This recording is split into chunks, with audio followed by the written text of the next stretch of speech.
Hello viewers, আসসালামু আলাইকুম। আজ দেখাবো কিভাবে করলা ভাজি করতে হয়। এই জন্য আমি কিছু করলা এবং সাথে কিছু দেশি ছোট আলু নিয়েছি। আপনারা ভাবছেন করলা ভাজি তো সবাই পারে, এটা আবার দেখার কি হলো?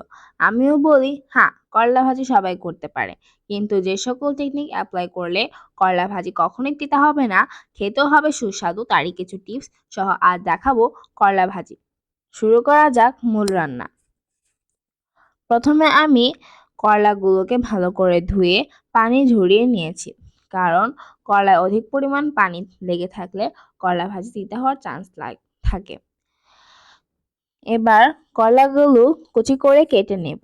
এদিকে ছোট আলুগুলো কুচি করে কেটে কিছুক্ষণ পানিতে ভিজিয়ে রাখবো, তা না হলে আলু থেকে যে কষ বের হবে তাতে আলু কালো হয়ে যাবে।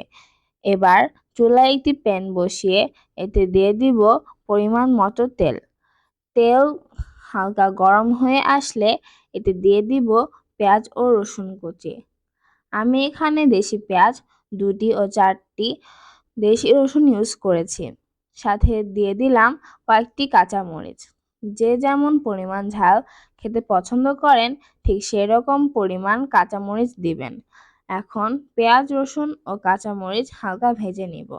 এবার কুচি করে রাখা দেশি আলুগুলো ভালো করে ধুয়ে পানি ঝরিয়ে দিয়ে দিলাম প্যানে, আর উল্টে পাল্টে ভাজতে থাকবো। যখন দেখব আলুর পানি মোটামুটি শুকিয়ে এসেছে, তখন দিয়ে দেব করলা। আলু কুচি আর করলা কুচি যদি একসঙ্গে দিতাম তাহলে আলু থেকে যে পানি বের হবে তাতে করলা নরম হয়ে যেত এবং ভাজিতে তো হয়ে খেতে ভালো লাগবে না। আর করলা ভাজিতে কিন্তু ঢাকনা ইউজ করা যাবে না। আবার ভাজির শুরু থেকে শেষ পর্যন্ত চুলার আঁচ একই থাকবে। চুলা একেবারে বাড়িয়ে আবার কমিয়ে এবং ঢাকনা দিয়ে ভাজি করা এ ধরনের ভুলের জন্য ভাজি তিতা হয়ে যায়। এ পর্যায়ে দিয়ে দেব সামান্য হলুদ, জাস্ট কালারের জন্য। যখন নাড়তে নাড়তে করলা ও আলু কুচিগুলো পারফেক্টভাবে সেদ্ধ হয়ে যাবে এবং সম্পূর্ণ পানি শুকিয়ে যাবে, তখন সব শেষে লবণ অ্যাড করে মিনিট খানেক আবার নেড়ে চেড়ে নামিয়ে নিব। এই তো হয়ে গেল আমার সুস্বাদু মজাদার করলা ভাজি। এখানে আরেকটি টিপস হলো, ভাজিতে প্রথমে লবণ দিলে করলা থেকে পানি উঠে তা তিতা হওয়ার সম্ভাবনা থাকে এবং করলার যে সবুজ কালার রয়েছে তা নষ্ট হয়ে যাবে, যা দেখতে ভালো লাগে না।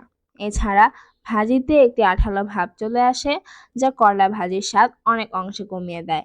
করলা ভাজিতে সবসময় দেশি আলু ইউজ করার চেষ্টা করবেন, এতে করলা ভাজির টেস্ট অনেক ভালো আসে। আশা করি আমার রেসিপি আপনাদের কাছে ভালো লেগেছে। আজ এ পর্যন্তই। প্রিয় দর্শক, ভিডিওটি কেমন লাগলো অবশ্যই জানাবেন। ভালো লাগলে একটি লাইক দিবেন আর কমেন্ট করে জানাবেন আপনার মতামত। এই চ্যানেলে আপনি নতুন দর্শক হয়ে থাকলে চ্যানেলটি সাবস্ক্রাইব করে পাশে থাকা বেল বাটনটি বাজিয়ে দিন। আল্লাহ হাফেজ।